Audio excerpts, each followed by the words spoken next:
की આપણો તિરંગો ઝૂકવો ના જોઈએ. હા, ભારત માતા की ભારત માતા की. ગુજરાતના મુખ્યમંત્રી શ્રીમાન ભૂપેન્દ્રભાઈ પટેલ, કેન્દ્રમાં મંત્રીમંડળના મારા સાથી મનોહરલાલજી, મંત્રીમંડળના अन्य सभी सौ सदस्यों, सांसद, विधायकगण, अन्य सौ वरिष्ठ महानुभाव અને કચ્છના મારા વાલા ભાઈઓ અને બહેનો,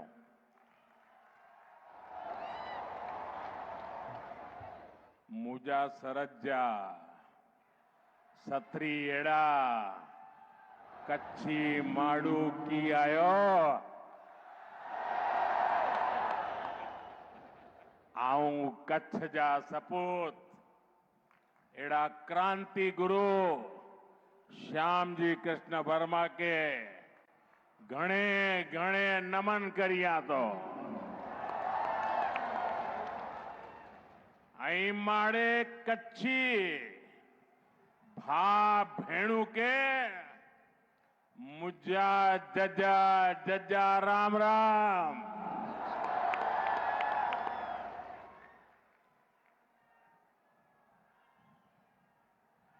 साथियों, कच्छ की इस पावन धरा पर आशापुरा माता के आशीर्वाद हमारी सारी आशाएं पूरी करती हैं. आशापुरा माता ने हमेशा इस धरती पर अपनी कृपा रखी है. मैं आज कच्छ की धरती से मां आशापुरा को श्रद्धापूर्वक नमन करता हूं और सभी जनता जनार्दन को प्रणाम करता हूं. साथियों, मेरा और कच्छ का नाता बहुत पुराना है. आप लोगों का प्यार भी इतना है कि मैं अपने आप को कच्छ आने से कभी रोक नहीं पाता हूं.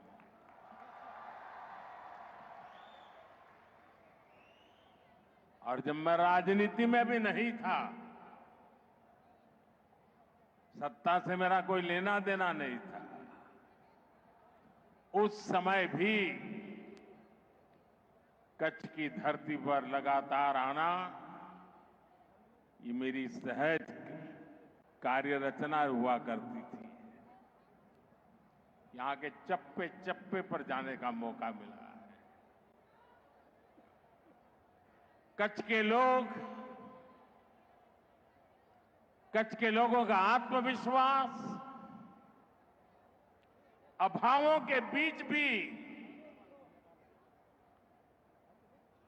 आत्मविश्वास से भरे हुए लोग ये हमेशा हमेशा मेरे जीवन को दिशा देते रहे हैं.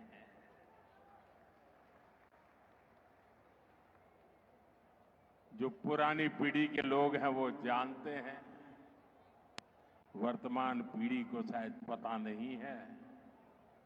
आज तो यहां का जीवन बहुत आसान हो गया, लेकिन तब हालात कुछ और हुआ करते थे.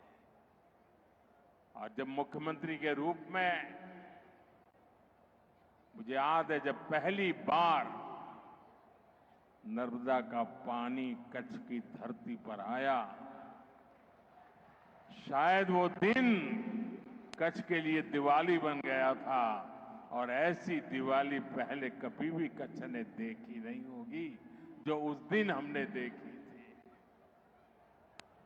पानी के लिए सदियों से तरसता कच्छ, मां नर्मदा ने हम पर कृपा की और मेरा सौभाग्य है कि सूखी धरती पर पानी पहुंचाने के कार्य में निमित्त बनने का मुझे अवसर दिया आप सबने।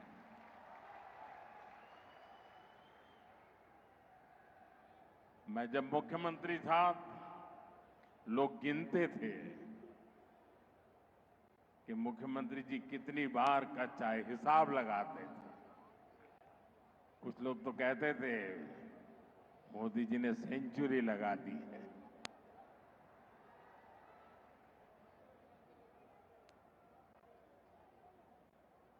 अनेक गांवों में जाना, मेरे कार्यकर्ताओं के घरों में जाना, लोगों को मिलना, मेरे कार्यालय में जाकर के बैठना, ये मेरे स्वाभाविक गतिविधि का हिस्सा था। साथियों, मैंने देखा है कि कच्छ में पानी नहीं था, लेकिन कच्छ के किसान पानीदार थे। उनका जज्बा हमेशा देखने लायक था। सालों तक जो भी मैंने कच्छ में अनुभव किया, और मैं उसमें विकास की बहुत संभावनाएं देखता था। कच्छ ऐसा नहीं हो सकता। जिस भूमि पर हजारों साल पहले धौलावीरा हुआ हो, उस भूमि में जरूर कोई ताकत होनी चाहिए। हमें उसकी पूजा करनी चाहिए।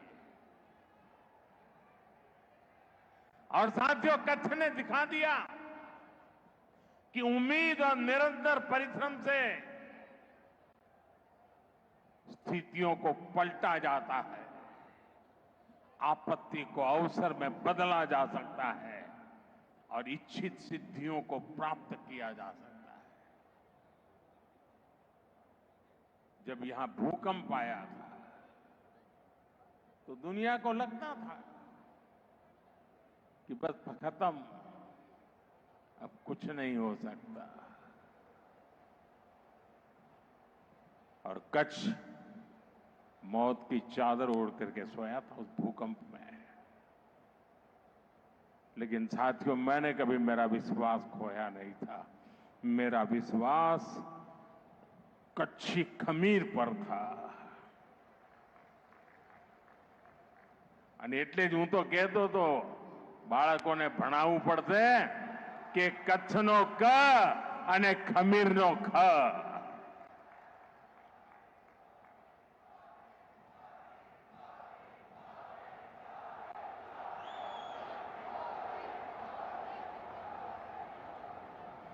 लेकिन मुझे विश्वास था कि कच्छ इस संकट को परास्त करेगा, भूकंप को भी कंपा करके मेरा कच्छी मारू खड़ा हो जाएगा। और आपने बिल्कुल वैसा ही किया। आज कच्छ व्यापार कारोबार का, टूरिज्म का एक बड़ा सेंटर है।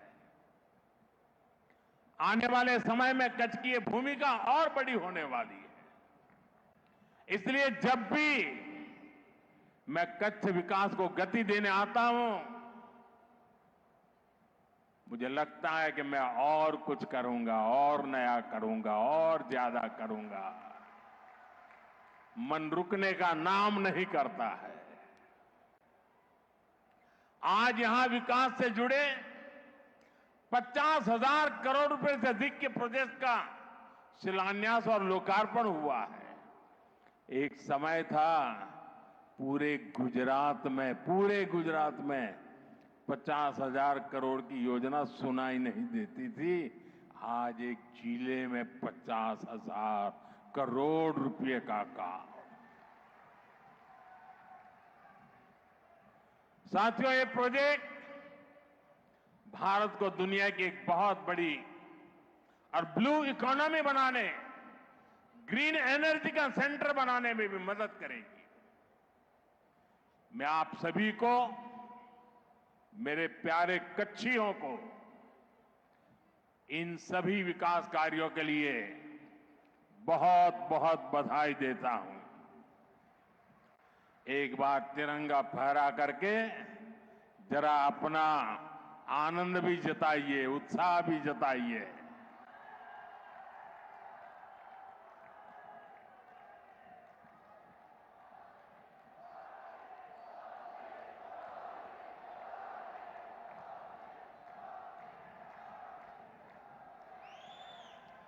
साथियों, हमारा कच्छ हरित ऊर्जा का दुनिया का सबसे बड़ा केंद्र बन रहा है। आप सुन रहे हो? क्या कहा मैंने? दुनिया का सबसे बड़ा। हो जाए एक बार।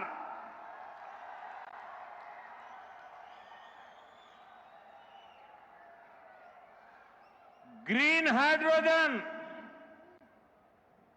एक नए प्रकार का ईंधन है। आने वाले समय में कारें, बसें, स्ट्रीट लाइट ये ग्रीन हाइड्रोजन से चलने वाली है। कांडला देश के 3 ग्रीन हाइड्रोजन हब में से एक है।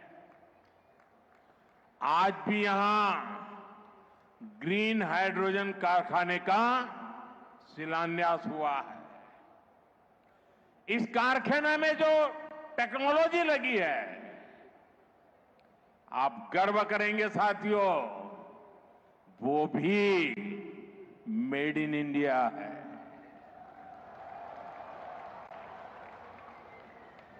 हमारा कच्छ भारत की सौर क्रांति के भी केंद्र में है।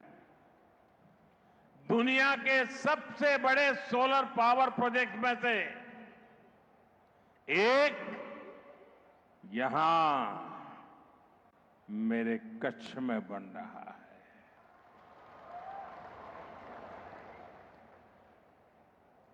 एक जमानो હતો આપણે કચ્છનું વર્ણન કરીએ એટલે વારે કે ભાઈ અમારે તો હું રણ છે કે અહીંયા શું થાય। અને એ વખતે હું કહેતો હતો આ રણ નહીં, આ તો મારા ગુજરાતનું તોરણ છે।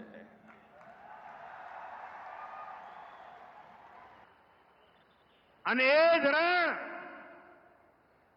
જે ધૂળની ડમરીઓ અને ખારા પાટ આપણને ઘેરતા હતા, એ જ રણ હવે આપણને નહીં, આખા હિન્દુસ્તાનને ઉર્જાવાન બનાવવાના છે। खावड़ा कॉम्प्लेक्स के कारण कच्छ पूरी दुनिया के एनर्जी मैप में अपनी जगह बना चुका है। साथियों, हमारी सरकार का प्रयास है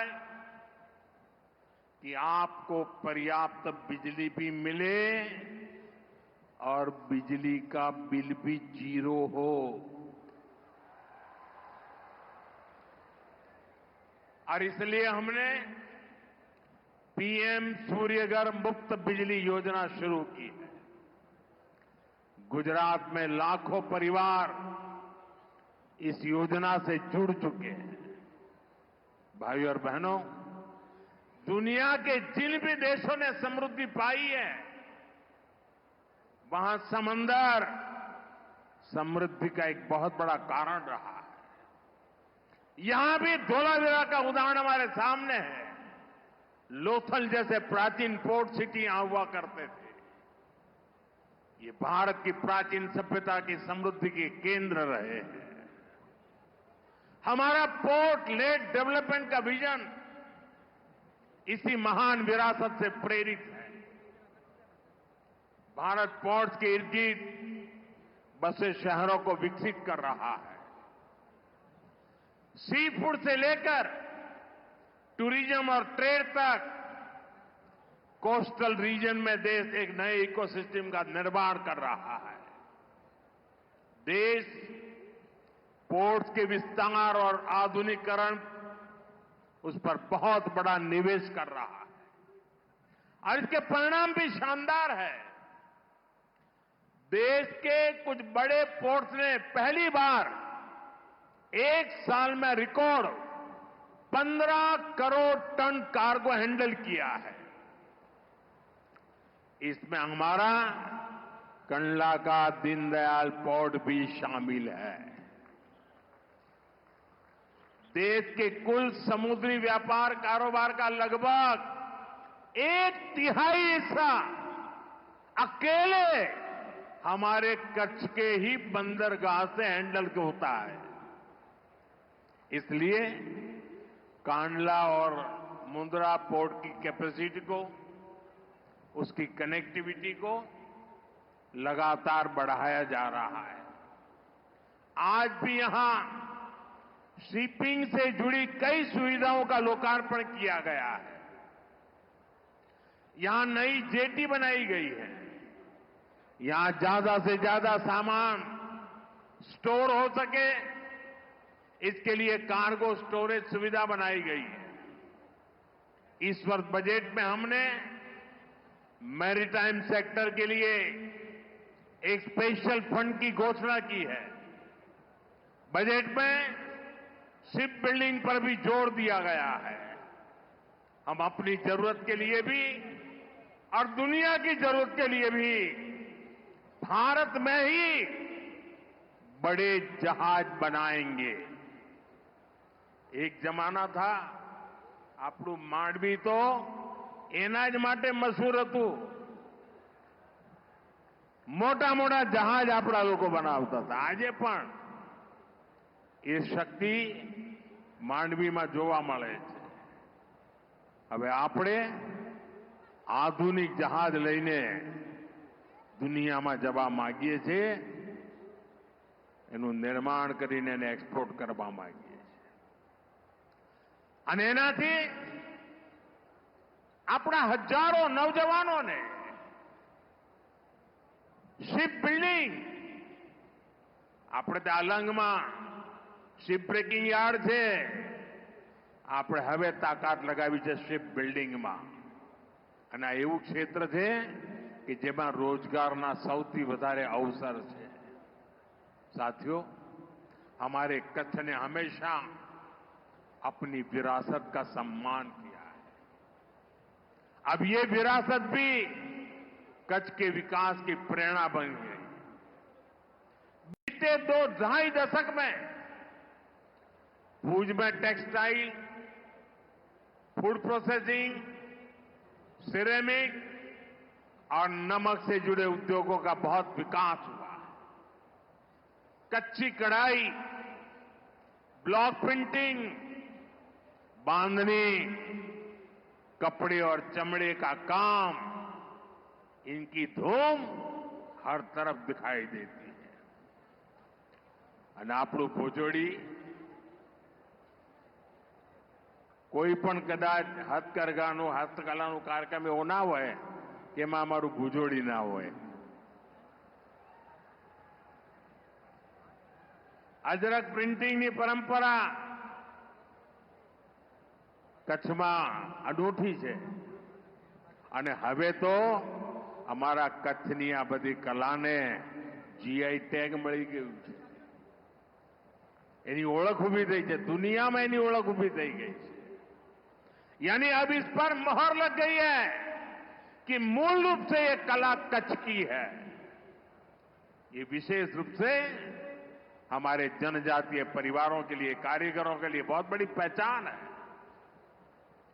इस वर्ष के बजट में केंद्र सरकार ने चमड़ा और कपड़ा उद्योग के लिए अनेक घोषणाएं की हैं। साथियों, मैं कच्छ के किसान बहनों और भाइयों को, परिश्रम को भी नमन करता हूं। आपने मुश्किल चुनौतियों के बीच पे हार नहीं मानी। एक समय था जब गुजरात में पानी सैकड़ों फीट नीचे चला गया था। नर्मदा जी की कृपा और सरकार के प्रयासों से आज स्थिति बदल गई है। केवड़िया से कच्छ के मोड़कुबा तक जो नहर बनी है उससे कच्छ की किस्मत बदल गई है। आज कच्छ के आम, खजूर, अनार, जीरा और ड्रैगन फ्रूट तो कमाल कर रहा है। ऐसी अनेक फसलें दुनिया भर के बाजारों तक पहुंच रही है। एक समय था कच्छ पलायन के लिए मजबूर था।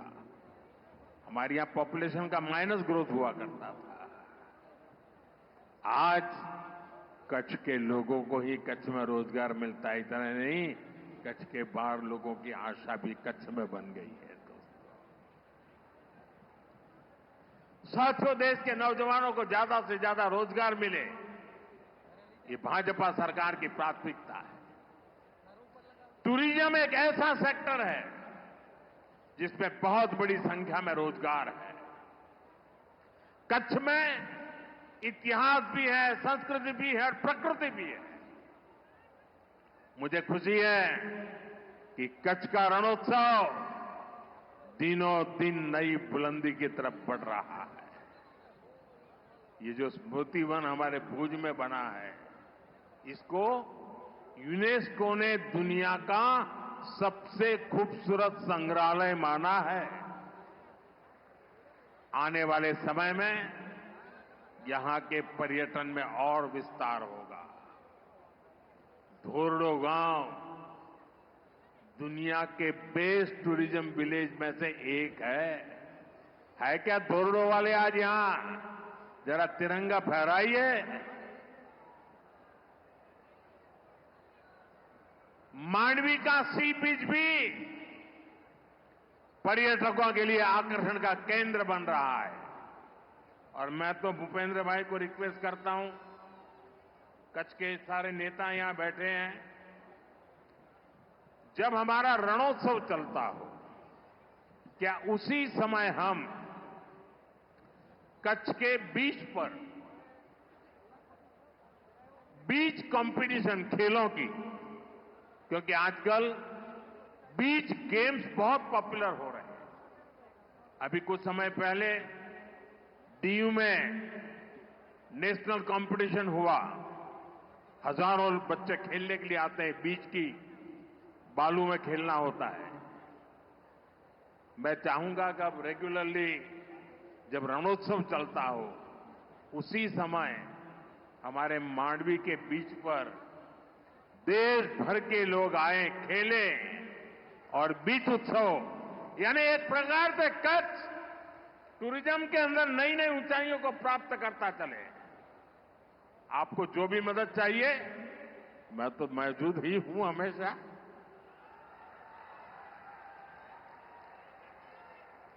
साथियों, अहमदाबाद ने भूजनी वच्चे नमो भारत રેપિડ રેલ આણે પણ ટુરિઝમને મોટી તાકાત આપી છે। સાથીઓ, આજે 26 મે છે।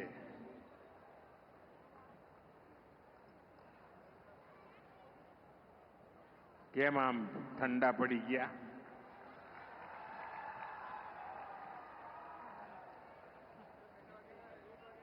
આપ સૌ ગુજરાતના ભાઈઓ બહેનોએ મને વાજતે ગાતે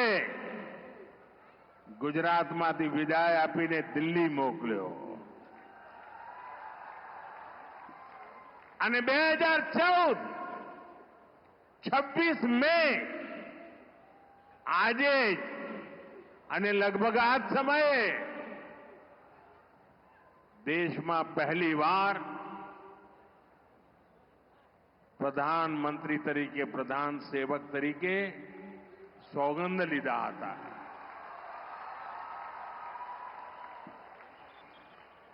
આપના આશીર્વાદથી 26 મે 2014 ગુજરાત સેવામાંથી આગળ વધીને રાષ્ટ્ર સેવામાં 11 વર્ષની યાત્રા અને વિધિના જોગાનુજોગ જુઓ, 26 मई प्रधानमंत्री पद ने 11 વર્ષ થાય અને જે દિવસે મેં સોગંદ વિધિ લીધી હતી ત્યારે દેશ દુનિયામાં ઇકોનોમીમાં 11 નંબર પર હતો અને આજે 11 વર્ષે 4 નંબર પર પહોંચી ગયો.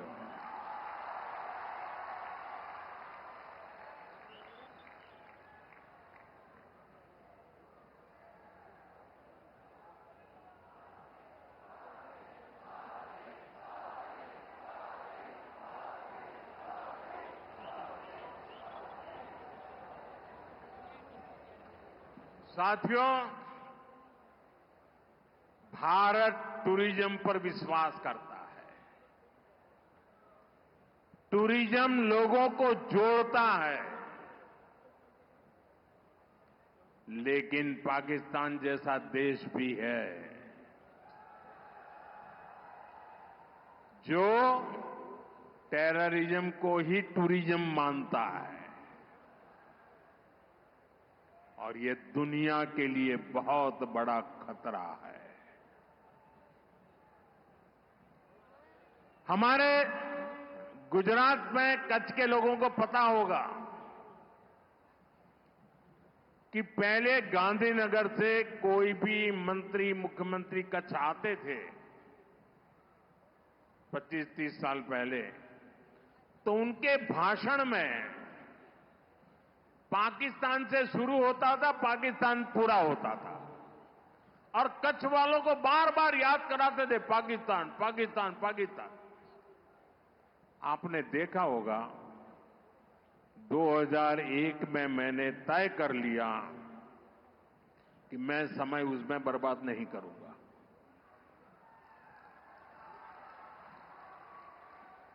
मैं कभी भी उस चीज के जिक्र ही नहीं करता था. मैं सिर्फ कच्छ की ताकत की बात करता था. भुला दिया था मैंने.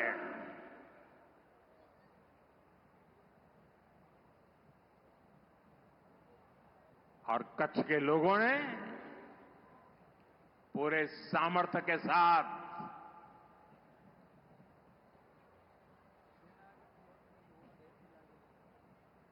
पाकिस्तान को भी ईर्ष्या हो जाए वैसा कच्छ बना दिया. दोस्तों, साथियों, हमारी नीति आतंकवाद के खिलाफ जीरो टॉलरेंस की है. ऑपरेशन सिंदूर ने इस नीति को और स्पष्ट कर दिया है. जो भी भारतीयों का खून बहाने की कोशिश करेगा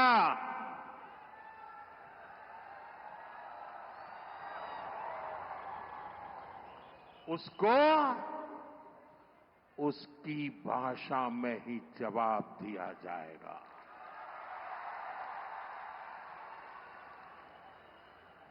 भारत पर आंख उठाने वाले किसी भी कीमत पर बख्शे नहीं जाएंगे. साथियों,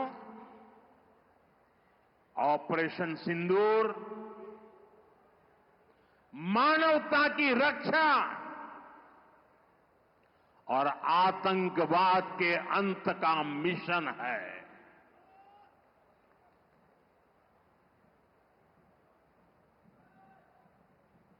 22 मई के बाद मैंने कभी छुपाया नहीं, सीना तानकर बिहार की जनसभा में मैंने घोषणा की थी,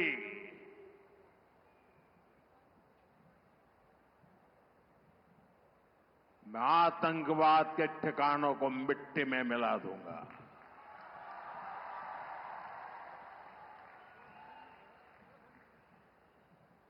पंद्रह दिन तक हमने इंतजार किया, फिर पाकिस्तान आतंकवाद के खिलाफ कोई कदम उठाएगा लेकिन शायद आतंकवाद ही उनकी रोजी रोटी है। जब उन्होंने कुछ नहीं किया तो फिर मैंने देश की सेना को खुली छूट दे दी। भारत के टारगेट पर आतंकवादियों के हेडक्वार्टर थे। सैकड़ों किलोमीटर अंदर जाकर के अगल बगल में किसी का भी नुकसान हुए बिना सीधी चोट करके आ गए। सटीक वार किया।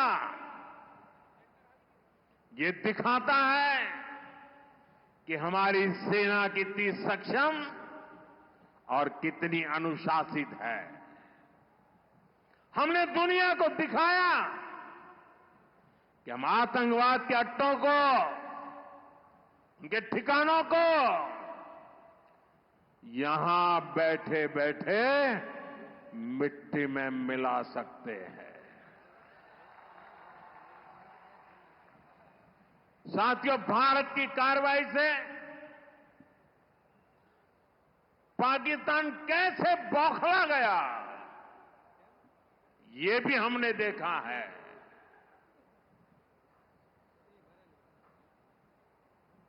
9 तारीख रात को हमारी कच्छ की सीमा पर भी ड्रोन आए।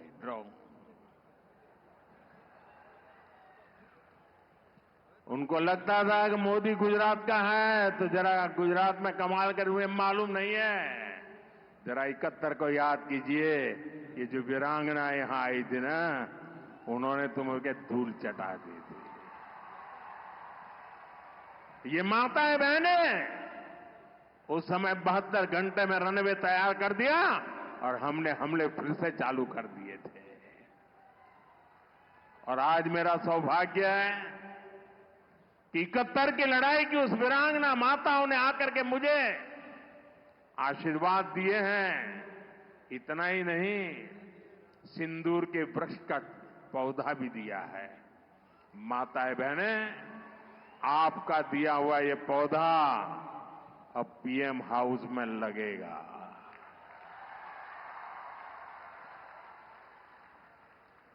ये सिंदूर का पौधा है, ये वटवृक्ष बन करके रहेगा। साथियों, पाकिस्तान ने, हमने तो आतंकवादियों के ठिकानों पर हमला किया था। उन्होंने हमारे निर्दोष नागरिकों पर हमला करने की कोशिश की। और जब उनके ड्रोन दिखने लगे तो पलक झपकते ही एक के बाद एक, आपने देखा कैसे गिरते थे।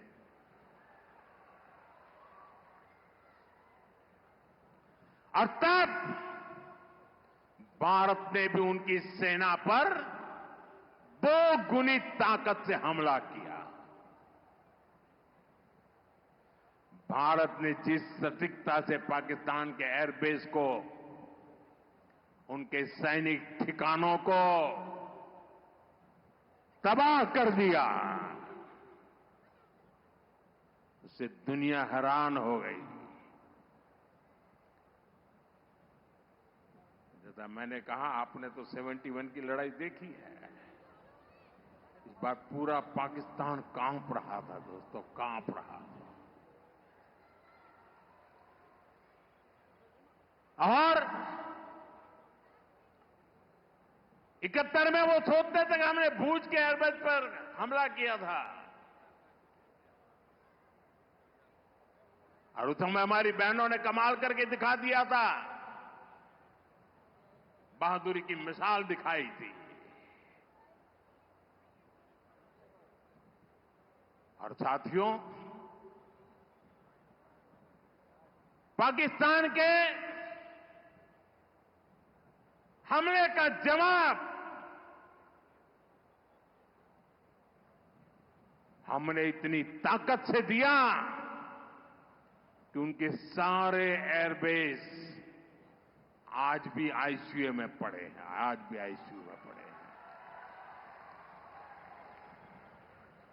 और तब जाकर के पाकिस्तान शरणागति के लिए मजबूर हो गया।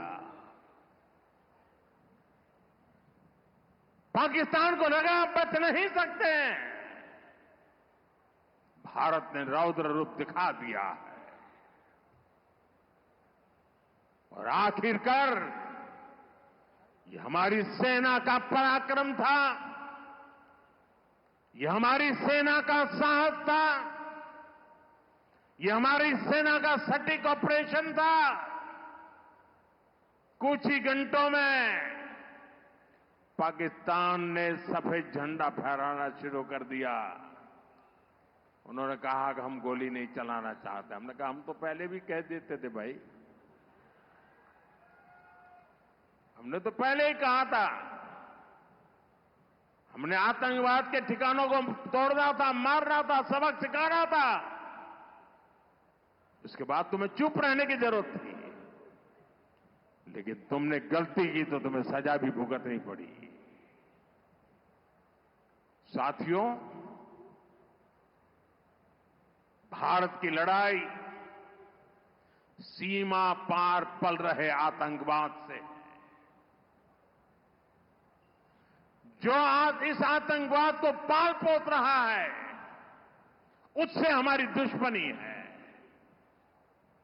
मैं कच्छ की इस धरती से, पाकिस्तान की सीमा पर सटा हुआ मेरा जिला है, मैं पाकिस्तान के लोगों को भी कहना चाहता हूं, क्या पाया आपने? हिंदुस्तान दुनिया की चौथी इकोनॉमी बन गया और तुम्हारा हाल क्या है? तुम्हारे बच्चों के भविष्य को बर्बाद किसने किया? तुम्हें दर दर भटकने के लिए मजबूर किसने किया?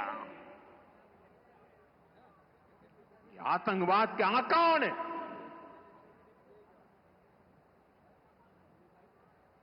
वहां की सेना का अपना एजेंडा। पाकिस्तान के नागरिकों, खास करके वहां के बच्चे, ये मोदी की बात कान खोल करके सुन लो। ये आपकी सरकार और आपकी सेना आतंकवाद को समर्थन दे रही है।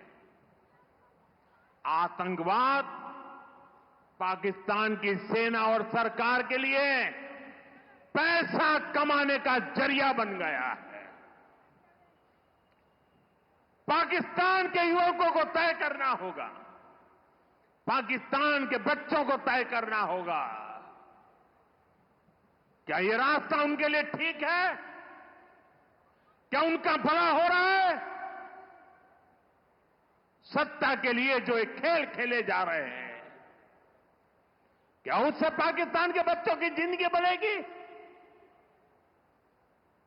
मैं पाकिस्तान के बच्चों को कहना चाहता हूं, ये आपके हुक्मनारा, ये आपकी सेना आतंकवाद के साए में पल रही है।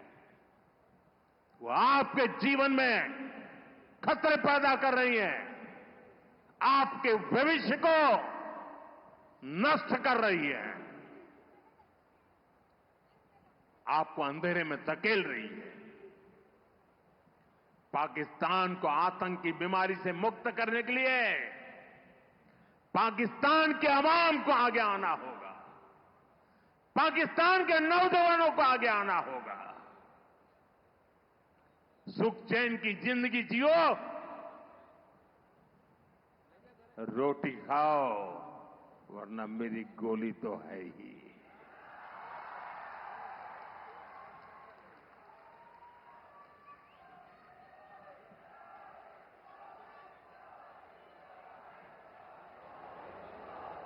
साथियों,